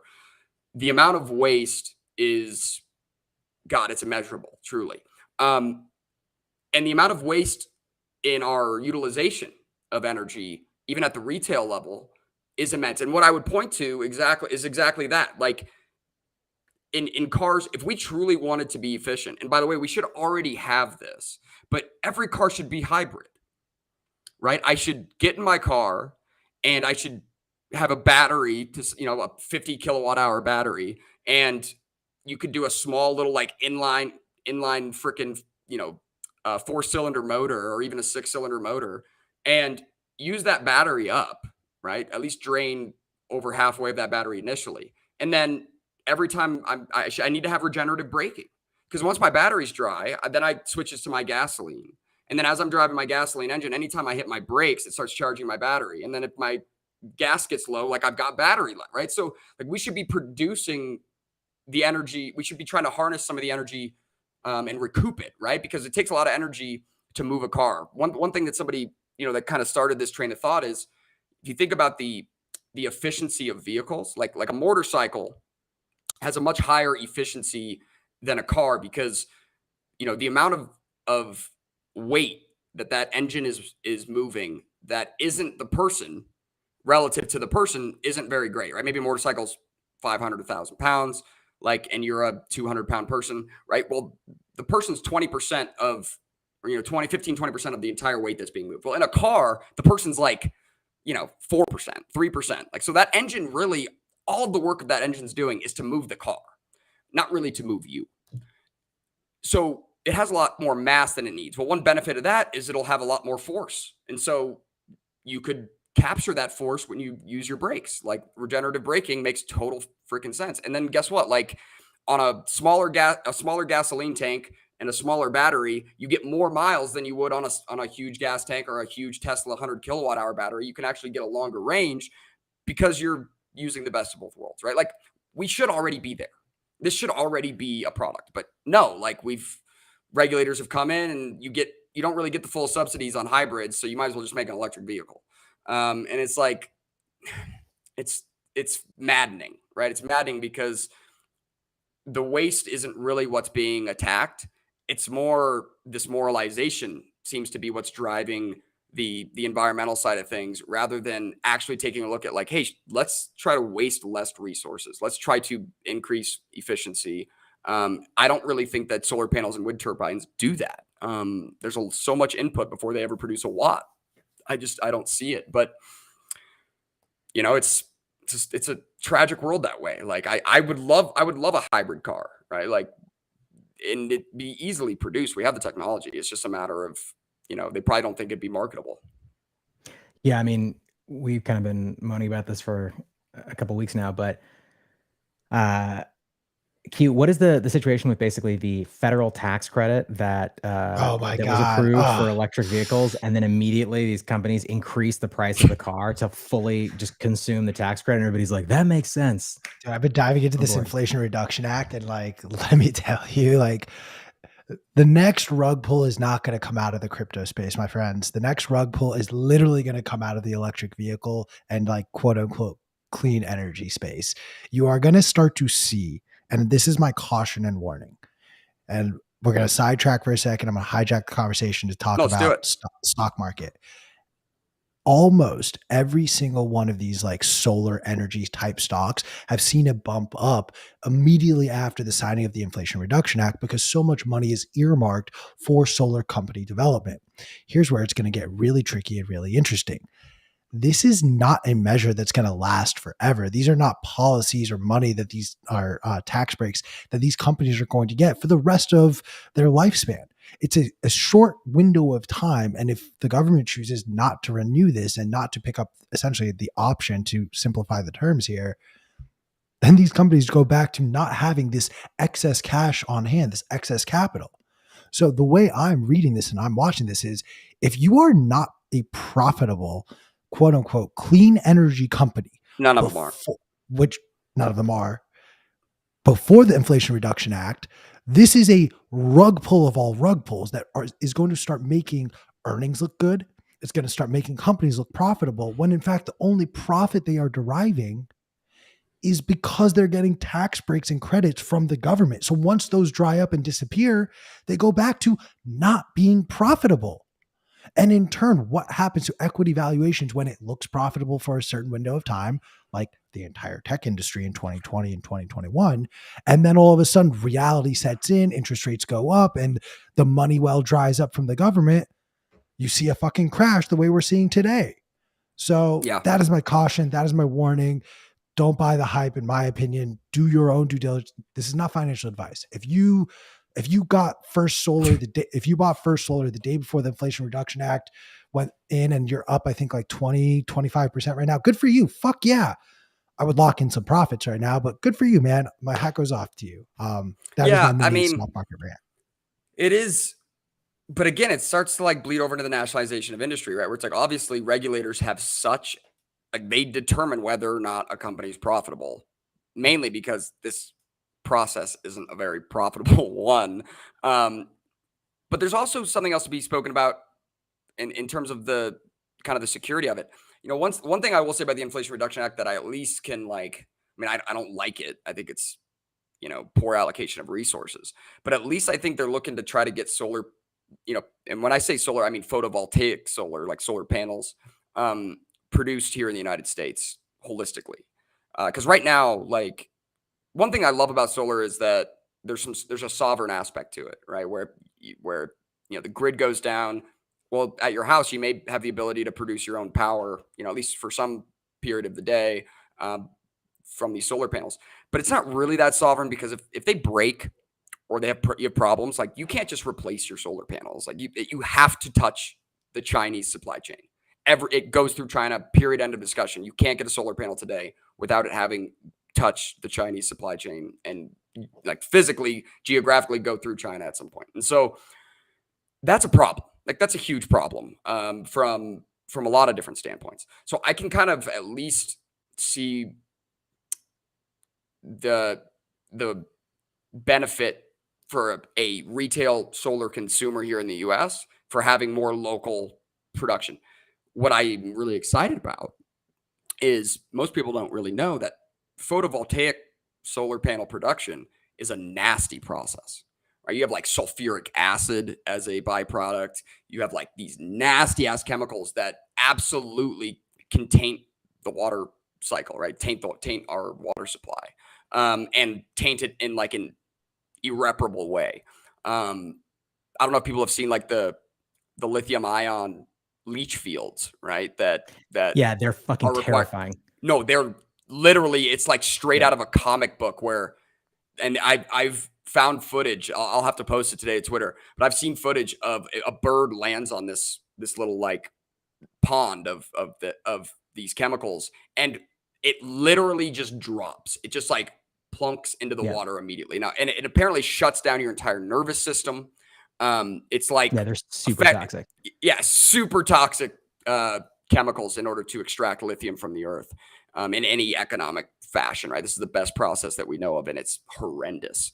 And so, like, the reason that in the United States, I think a lot of people have this idea that, you know, solar and is so green and clean is they don't have to see or really understand how it's produced and what goes into it. And so if we're bringing some of that here, I think it helps with the enlightenment, right? I think, you know, certainly, you know, solar's all great and everybody, you know, jumping up and down and being virtuous about how it's on their roof. But would you want a solar facility in your backyard, right? Would you want them to be manufacturing that like at the park where your kids play?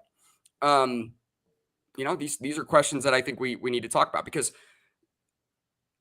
in its pretty established history, oil and gas, right, when it comes to, you know, drilling and even horizontal drilling, has had pretty minimal, you know, ecological and environmental impacts. Now, I would say offshore is completely different, right? I mean, an oil spill in the ocean is detrimental and a nightmare and something we should always try to avoid.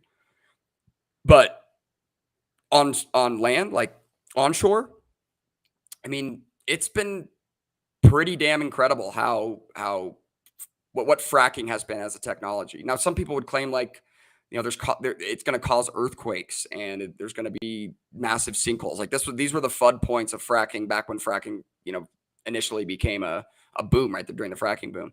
But we haven't really seen that. I think it was a lot of it was FUD. Now there definitely can be some pressure. I've seen wells blow where like somebody injects a well over here and a well that's connected underground in the same basin or whatever, and they're injecting pressure, and a well that over here that's plugged or shut in wasn't plugged properly, and that pressure blows it out the top, and all of a sudden you see water. Now it's water, right? It's not like some lithium ion chemical, but like it's briny water is shooting out of this well, and they got to go, shut it off and get it properly plugged and shut in.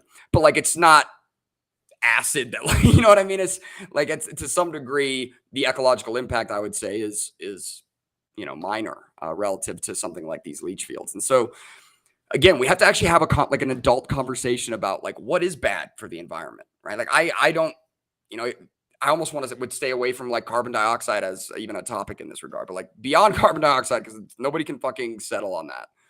Let's talk about just waste. Let's talk about, toxic waste. Let's talk about methane waste. Let's talk about any kinds of waste. That's where we should focus our attention, because that's really what pollution is, right? Is that it's waste. For example, like a smoggy city, you could attribute that to carbon monoxide, right? Like when you combust gasoline, you get carbon monoxide. But when you combust methane, you get carbon dioxide, right? So it's like, are we going to try to say one is better than the other? Because I think we should. I think that we can definitely agree, like carbon monoxide is much more noxious. I mean, it'll kill you, right? Like keep your car running with the garage shut. Like it will absolutely suffocate you. Whereas carbon dioxide is what I'm exhaling. And so like we should actually, have a more holistic conversation and a debate around what does it mean to negatively impact the environment. The problem is if we settle on 1 unit of carbon dioxide is a negative impact of the environment, we should truly depopulate this, the planet. Like they're trying to get rid of me. I produce carbon dioxide. So obviously I'm a problem, right? I'm making it so that Q can't go snowboarding in 20 years just by talking too much. Right? Asshole. Mm-hmm. Like that's where I don't want to go. Like that's so feudalistic. I think it's a bad way to live your life, thinking that like we're all just going to die. And what was AOC's like 2032? So we got like 10 years. So we're not even going to make it to the 2032 halving. So I don't even know why I'm mining Bitcoin. But I prefer to live on the other side of like, wow, look at what waste we can mitigate, what lives can be uplifted because of fossil fuels, because of hydrocarbons. I think that's a much more worthwhile avenue to take. Now, I'm going to mock the ESG side because I can't help myself, and I think they deserve mockery. And literally, like they excluded private jets. The European Union excluded private jets from. I mean, isn't that fucking amazing? Yeah. Doesn't that just like kick you right in the throat? Like, they exclude private jets from their carbon dioxide accounting. I think they said corporate jets, but same thing. I mean, everybody that owns a private jet, they own it through a company. I mean, exactly. Who the fuck has it? Like, the company owns a private jet. I'm the CEO of the company, or the director, or the president of the board, or whatever. So yeah, I mean, I like that has to be mocked. If we don't mock that, then we're not being intellectually honest. And if they're passing those laws, they obviously must not think the planet's going to actually be uninhabitable in 10 years because of carbon emissions. They must think something else, because otherwise they wouldn't differentiate between public and private air travel. It's fucking 1 unit of carbon dioxide is 1 unit of carbon dioxide. But that doesn't seem to be the case. So Adam, we spent a long time today talking on clean energy and all of this, and we have about 10 minutes left. Let's talk about home miners getting crushed. You want to do that? Because I kind of wanted to ask you. Okay, we could talk about home miners getting crushed. No, wait, ask me. What do you got? I mean, home miners getting crushed is a short point. We're getting crushed right now. It's rough times, but the cool thing about home miners is they can just turn their machines off and wait until it's better and not degrade their hardware, because they likely don't have like any financing they need to keep up with, or they're not going to declare bankruptcy for turning off their ASIC. What is your thoughts on why the difficulty adjustment was so significant this epoch? I mean, I think we know very little about Bitcoin mining, kind of. I mean, but there's some statistical understanding here. So one thing I think is that there was curtailment for the last month. So like the last 2 difficulty adjustments, I think there was a fair amount of curtailment going on in Texas because everyone was just pumping their ACs on max, and so there was a lot of grid demand. So those who were, those down that are connected to ERCOT, they shut down their miners so that they could push to the grid because that's part of their contract. Yep. Now that we're getting into August, I could see that maybe that demand has tapered some. I mean, it's still hot as shit, so I don't imagine it's gone by any means, but it's tapered. Or maybe it's, people that were running their AC 24/7, now they're only running it like 16 hours of the day, those kinds of things. So I think that there's some curtailment because, you could have these 20 megawatt kind of sites down there that like they can bring on a lot of hash rate. It's about with new gen ASICs, it's about 30 megawatts per exahash or so, right? And so a 9% increase is about 15 exahashes. So we're talking about like potential of hundreds of megawatts of power potential. It could also be a lot. It could also have something to do with kind of statistical nuance, right? Yeah. Where what if really the hash rate only increased like 6%, but then there's a 3% statistical luck involved, right, over the course of those blocks. So like what I always like to do is I always like to look at it. I've always thought, not to say Satoshi fucked up because I don't think he did. I don't think Watch I'm smart yourself. enough to. I don't even think I'm smart enough to like see, to really talk mathematically about why he might have. But I don't like the 2016 block average, right? The one difficulty average to me is not very indicative of overall trends. I like to more. In other words, like I don't like the 50-day moving average of price. I like the 200. So like I always like to go look at like the 15,000 block average, which is about 100 days. Right, I guess 14,400 blocks would be 100 days. I like to look at that, and what we've seen from that is like much more like a flattening, right? Where we got up to like 210, and then we came back down to like 202, 201, and now we're back to like 207, 208 on the 15,000 block average. So like what I see is more of a flattening, and maybe some people coming online because of like I said, curtailment, things like that. But maybe I'm completely wrong. There was a lot of announcements, right? So there was like Zach Vole from Brains pushed out on Twitter, so like just like a bullet point of like all these different announcements that have taken place, I think in the last month or two, in the mining space. And like there's a lot. Now announcements aren't the same thing as execution, right? Because we saw this in October, November last year, where all these companies, Marathon, all these people came out and talked about their insane, the insane capital they raised to go deploy hundreds of megawatts. Announcing it is different than actually doing it. But there's been a substantial amount of quote unquote, bullishness or new projects or expanding projects in mining, which there's not a whole lot of room on the reward side of things for that. But I think it's, those who are convicted building for those future dates of positive arbitrage, right? Where nobody was able to time the last, price run at the end of 2020 into 2020, end of 2020 into 2021. But everybody that was mining in like September, October, November of 2020, all of a sudden, like the daily dollar denominated rewards we were getting just went through the roof, right? So then at that point, if you wanted to scale up to take advantage of this, this market, well, you're gonna have to spend more in order, because now the prices of all the infrastructure has gone up, all the ASICs and stuff has gone up. You have to spend more. It's going to take time. You might not get it, installed by the time to actually capture some of that market, cushion, I would guess, or that margin. So you have to do it now, right? The only way to take advantage of it a year or 2 years from now is to be building now. And so I think people are starting to figure that out a little bit more, because there's been more cycles, right? People that have got in maybe in 2020 or 2021, like they've had some time to work through this and see prices change and things. And so prices are cheaper on hardware, a lot of, especially dollar denominated, which if, you're looking to raise capital, well, now it means for the same amount of capital, you can get a lot more hash rate. And so, I think there's a lot of factors playing into this, but ultimately this is a squeeze, right? We're in the middle of a squeeze. I don't expect hash rate, and I mean, maybe I'm going to be wrong here. I don't think we're going to get over hell. I mean, I'd be surprised if the 15,000 block average was over 250 by the end of the year. I think, but I've definitely been wrong before. So maybe we go, but if price remains where it's at today, I mean, right now today, break even on S19s is 12 cents, 13 cents. A lot of the newer gen hardware is at 10 cents or below. So, we could still see a, price could go down to maybe 15,000, and still anybody that's at 7 cents or below is profitable. So there's still room for competition to come in or for price to go down, which, it's the same function.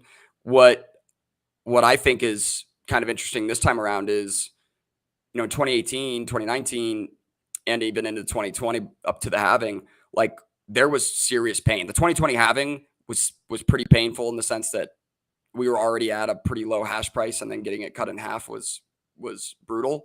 We haven't really had that much of a brutalization in the mining game that, this time around. Like we've gotten down to now hash price is finally there. Like we're at 8 cents, which is, it bottomed at 6.5 cents back in 2019, 2020. And so like, I still think there might be a little bit more pain on the horizon. I think like more people could get shaken out, but it's also about time preference. If you're leveraged and you used a lot of debt and financing to go mine, you're probably wrecked right now. You're probably feeling pain. You probably need to refinance or go sell another story to raise more capital to pay off your previous raise of capital or whatever. If you're a more small, what I would call a guerrilla miner, right? Like a more retail miner, maybe, probably less than 1,000 terahash. Like it's a hold position, right? Like if you've got machines that are profitable today and you're at 10 cent power, like, and you're earning 13 cents on your 10 cents, like no reason to turn them off really. But if that dips down, then, you're probably going to shut your machines off until, it's more lucrative. The way I see it is there are those of us who use mining as a means to purchase Bitcoin, to dollar cost average into Bitcoin. And then there are those who are mining Bitcoin as like a venture capital business. Two very different kinds of things, right? The time preference is going to be so different that the pain will be a lot different during squeezes. And so the people who are really feeling pain are those that, borrowed and, maybe they didn't get set up in time. Imagine if like you'd spent all this money and you were supposed to be online 3 months ago, and then today you just get online. The mining markets were substantially different, 90 days ago. And so there's the opportunity cost there is massive. And guys are certainly, some investors are feeling that right now, I'd imagine. Well said. Well said. Well, my friend, we are reaching the end of our show. I want to thank you so much for jumping in here and of course, man, and shooting the shit with us. It's always a blast. Where can people find you? How can they stay on top of all the cool shit that you're doing? Yeah, well, definitely check out Upstream Data. Our website's upstreamdata.ca. I'm on Twitter at Denver Bitcoin. Our Twitter for our company is Upstream Data Inc. So pretty easy to find. I'd say definitely, keep an eye there. Check out Steve Barber. His handle is SG Barber on Twitter. He's been doing really great stuff in the oil field with Bitcoin for 5 years now, almost 6 years. And it's really, it's exciting to work for him. It's really exciting to work in oil and gas with Bitcoin because, like I said, we're helping producers, make money, but become better producers, right? Become better at what they do. And in the process of that, I get to work with probably some of the biggest skeptics of Bitcoin who end up then becoming some of the biggest advocates of Bitcoin. And in a couple of weeks, I'm going to be going up to Adams County, Colorado, and to support one of our customers who is actually being sued by the county for mining Bitcoin, because mining Bitcoin is not a defined use case in the oil field. So you just go in there to lend some support and a presence for him. This is a really disruptive time in energy, a really exciting industry to work in, certainly if you see the value proposition of Bitcoin. So definitely check us out. And I'd say keep diving down the rabbit hole, right? Let Bitcoin be the thing that gets you to learn about what energy production and power generation means. I think it's done that for a lot of people. It did it for me. Some of the greatest skeptics out there ended up becoming, like Q was saying, Bitcoin bulls, because after, maybe a closer look or a more intimate understanding of how Bitcoin interoperates with energy, what we find is, there's synergy, right? There's a 360-degree win. So I'd say before you jump to any conclusions on what Bitcoin is or if it's a waste of energy, like maybe dive in and try to figure out exactly how this thing's interoperating. I think what you'll find is really exciting opportunity, right? And definitely if you're out there and you're still trying to figure out what to do with your life, right? If you're like going to college or something, become an electrical engineer. Can't recommend it enough. The best job security, and you'll be, immeasurably valuable in the Bitcoin mining space and in the energy production, power generation space. And so definitely that's where I see the world trending. Adam, I just want to reiterate what P said, but always grateful for your perspective, the work you and your team are doing. You are doing the right work, the hard work. We may not necessarily see eye to eye, but I look forward to snowboarding with you in 20 years. Yeah, of course, man. Of course. No, thanks for having me, guys. I love jumping on here with you guys. Like I've always said, P's one of the funniest guys in the space. And so you clearly have not spent enough time with me. And you are one of the most modest, Q. You must not know me very well. P's absolutely hilarious. And no, your guys' show's entertaining as hell, right? Plus, I think you guys have some of the best guests on here. I mean, you're not afraid to reach out and grab anybody from any walk of life, right? There's no bias here in Bitcoin, really. And so just a bias against affinity scams. Absolutely. So always glad to participate. Call me anytime. I'd love to jump on, especially when we're talking about the mining game, which has been changing so much. It'll probably be different in 6 months. We'll have to have a whole nother conversation. I look forward to your intensive mining presentation. But as we wrap up this show, I do want to remind everyone to please feel free to click the subscribe button down below if you are not already subscribed. We will be back tomorrow with a fun little news and notes segment. And of course, if you have not yet already purchased your tickets to Bitcoin Amsterdam, please do so and use promo code BMLive to get 10% off of that or anything your heart desires in the Bitcoin Magazine store, including a subscription to the print edition of Bitcoin Magazine, including any fun hats. Unfortunately, the staff t-shirt is not available at the store, but Chris, if you wanted to come online and show your t-shirt, that is available at the Bitcoin Magazine store. We have fun little Pepe hats, everything. 10% off of Bitcoin Magazine Live. That's a wrap. We're out.